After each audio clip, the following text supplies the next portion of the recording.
Today's the 1st of March 2021. I'm here at Toyota John Roe, Scunthorpe. During a pandemic may seem like a crazy time to buy a new car, but we've just taken delivery today of this brand new Toyota RAV4. I live in Dorset. I've combined this trip with a business trip, so I'm not breaching any COVID regulations at the moment. This is the XL model, so it has got all the bells and whistles, including a sunroof up there. My initial impression of this car is very favourable indeed. I like the driving position. The car feels comfortable, it's quiet. I'm going at 30-ish miles per hour at the moment. I added some extras to the already well-equipped XL version. I went for mud flaps, boot liner, boot protector and sill protectors. I'm slightly disappointed with the door sill protectors. They seem very small, and the boot protector, as you can see, is really a bit less substantial than I would have hoped. I know that there are some criticisms of Toyota's satellite navigation system and info display, but to be honest, it seems absolutely fine for me. I've got it connected up to Apple CarPlay, which will do everything that I need. I think that was something that was sadly lacking on Toyota's previous models. It was seamless connecting my phone with CarPlay, just answered a couple of questions on the screen and away we went. Connecting up my phone with Bluetooth was, as you might expect, very simple as well. When you're spending £40,000 or so on a new car, what's going to make the decision about what you're going to buy? I think the biggest one for me is reliability, and Toyota's reliability is right up there with the best of them. As a previous Lexus owner, I considered going for a new Lexus RX, but I really couldn't justify the extra cost. This has got everything that I need in it and is certainly as comfortable as I would need it to be. Once I'd made the decision to buy the RAV4, I had to find a dealership. I used the car comparison website, and John Roe Toyota Scunthorpe and its principal sales lady Susanna responded with a price that was far and away better than anyone else. I had no affinity with John Roe, I've never heard of them before to be honest, and I'm based in Dorset, so it was quite a long way. However, the amount of money that I was saving by going to them, it really wasn't a difficult choice. When I got to the dealership, Susanna was waiting for me there. The paperwork was completed in a few minutes, and there were some nice touches, which in the past I've not found from other dealerships. First of all, and it really did impress me this, the car was actually full of fuel. How many times have you bought a new car and you've been instantly disappointed when you've switched the ignition on and found that one of the first things you've got to do is drive to the nearest petrol station and put some fuel in? Top marks for that one to John Roe Toyota. Next, and this was a nice touch, there was a bottle of wine sat in the car waiting for me. Now I'm not going to drink that on the way home, but my wife and I can have that to celebrate our purchase tonight. Another thing that I really appreciated from Susanna this morning was, just as I was about to leave and set off for my journey home, she brought me out a cup of tea. There we go, which goes beautifully in the cup holders in this car. One of the criticisms that the Toyota RAV4 often receives is about its continuously variable transmission, CVT. Yeah, there is a little bit of roar when you press the accelerator a little bit hard, but I'm not sure that this car is designed to be driven hard. It's designed to be respected and driven smoothly. If you drive it smoothly, it's perfectly acceptable. I've read and watched other videos where Toyota RAV4 owners claim in excess of 40 miles per gallon, and initial findings are actually really encouraging. I would expect fuel economy to improve as the weather gets better and also as the car starts to get worn in a little bit. So 43.5 so far, can't complain about that. I'm the head of production at Hallmark Media Group. We produce video films for corporates and the public sector, and we also work on live television around the UK and beyond. One of the factors that I had to consider when I was choosing a new vehicle was the load carrying capacity. Moving cameras, tripods, lights. It's vital that the car had a big boot and also that this boot was well hidden from outside and prying eyes. And the RAV4 certainly delivers in that respect. The radar cruise control works very well indeed. It does slow you down if you get too close to anything in front. Not that I would, of course. Having this adaptive cruise control does make it very, very easy to drive. It's very relaxing. I can take in the joys of the Leicestershire countryside, which is flat. I've had a couple of phone calls, which I've answered hands-free. Call quality was very good from my perspective, and at the other end, they said they could hear me loud and clear. Instruction on the screen, yes, okay, it's not super high res, but I can see where I need to go, and I can see all the information that I need easily. We used to own a Honda CR-V in the company, and that was an automatic petrol. I've got to say, I found the performance of that very sluggish. This is nothing like that. This is very much closer to the Lexus RX in terms of its pickup and pull away speed. I would say, if anything, this is actually quieter than the Lexus. And Toyota have invested a lot of money in developing some very, very good safety systems, such as the adaptive cruise control, the Toyota Safety Sense 2 system, which will slow you down if you've got things like a pedestrian coming across, or if you depart from your lane, you've got a lane warning, lane departure warning system. You've got a little indicator in the driver's door mirror which shows you when somebody's coming up on your outside and overtaking you, and that's good. In all, there's I think 42 different safety features that have been implemented on this car. I opted to pay a little bit extra, I think about £2,000, and go for the all-wheel drive version of the RAV4. Acceleration time in the all-wheel drive vehicle slightly improved, but it's really neither here nor there in real-world driving. My reasoning was that in wet, slippery weather, that I'm going to get better grip and better braking with the all-wheel drive version. We don't intend to take it off-road very much, although when we're covering major events, sometimes we do have to drive across fields, but not exactly major hills off-road.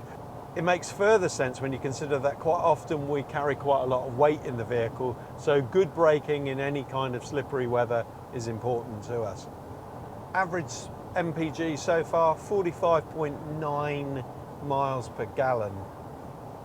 Something else that I've read about in other reviews is the amount of wind noise in the car. Well, I'm going at 70 miles an hour now, just for a little bit, just to test it. If I keep quiet, you'll hear the level of wind noise through my microphone.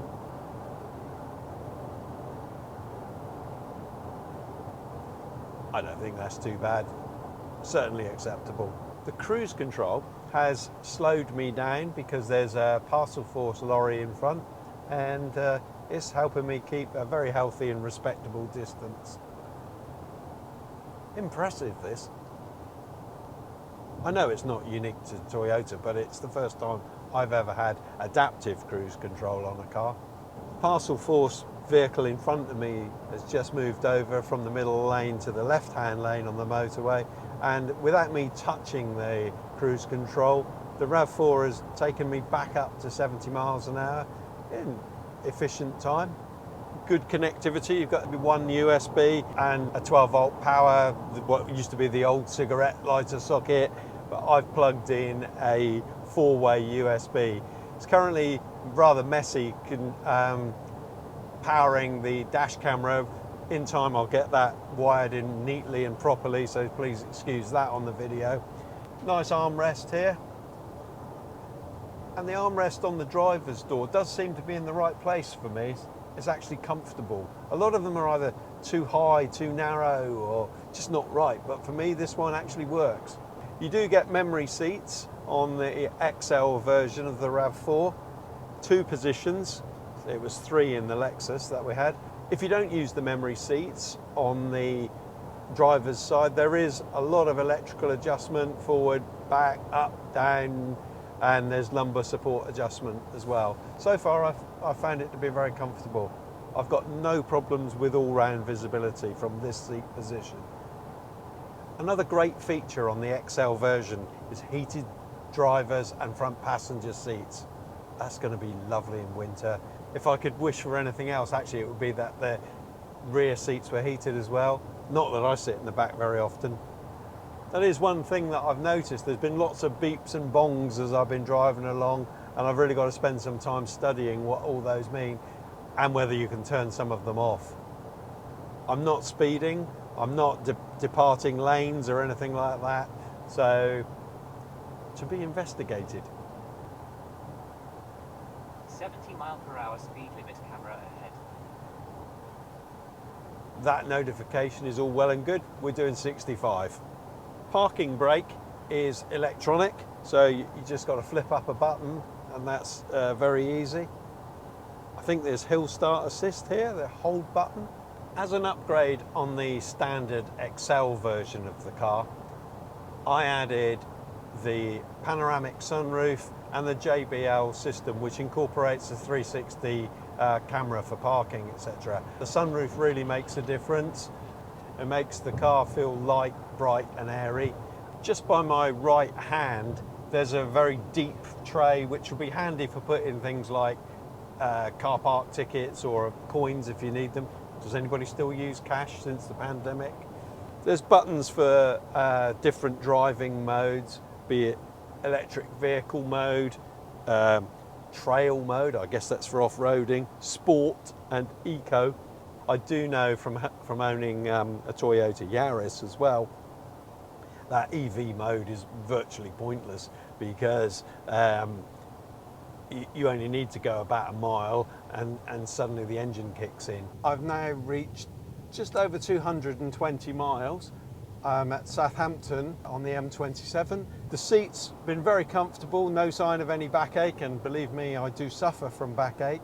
Fuel economy's been way above my expectations.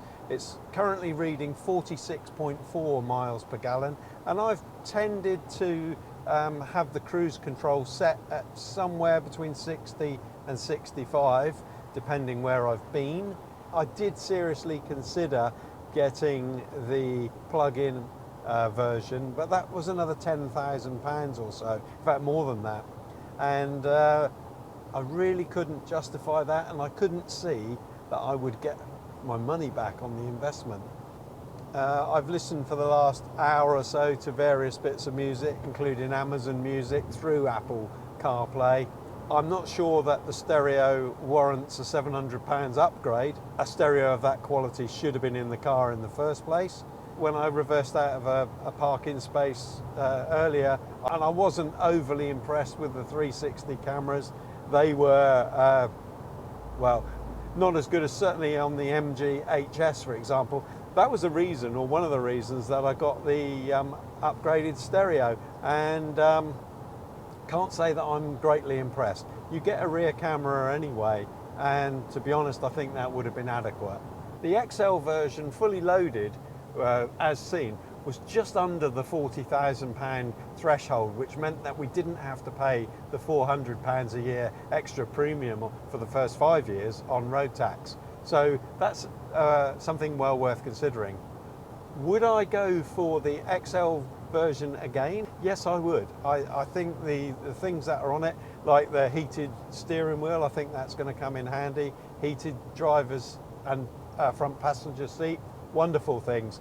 Leather upholstery all the way through is easy for us to clean. Visibility is surprisingly good. Narrow pillars here, good visibility out of the back window as well. One thing slightly disappointing about the car, tailgate. Yes, it's electrically opening and closing, and it's very slow. I don't think you'd want to be stood out in the pouring rain waiting for that boot to close. I'm happy that I only paid £250 to have white paint. I couldn't see the point in spending nearly £1,000 to have metallic or pearlescent paint. And I certainly didn't fancy that sort of strange khaki colour that comes as standard for no additional cost.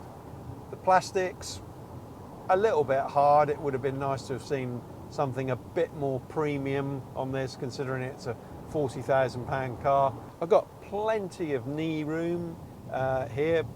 That's very comfortable. Good space to put my feet down when I'm not operating any of the pedals. Well, it's good to be back in home territory. I'm just arriving in Bournemouth now. It's been a lovely drive down. I've thoroughly enjoyed driving our new vehicle. I'm looking forward to doing a good many miles in this over the coming years. The steering on the RAV4 is very light. It's a piece of cake driving this car. And I think back to when I first started driving and you didn't even have powered steering in your vehicle. Amazing now that this is almost like driving a go-kart. It's really, really easy. I like that this is hybrid. I've seen the EV light flash up quite a lot. It is flashing up now as I'm just coasting down a hill. Yeah, this is looking really, really impressive so far. We did a review of the previous generation RAV4, I guess about 3 years ago. Toyota kindly lent us one then. That car was okay. This is a big step up in my opinion. And I think from the outside it's a bit more aggressive looking. It looks the part really. It looks like a 4x4.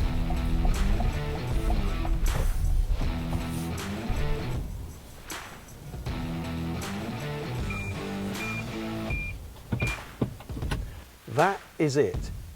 255 miles on the clock now.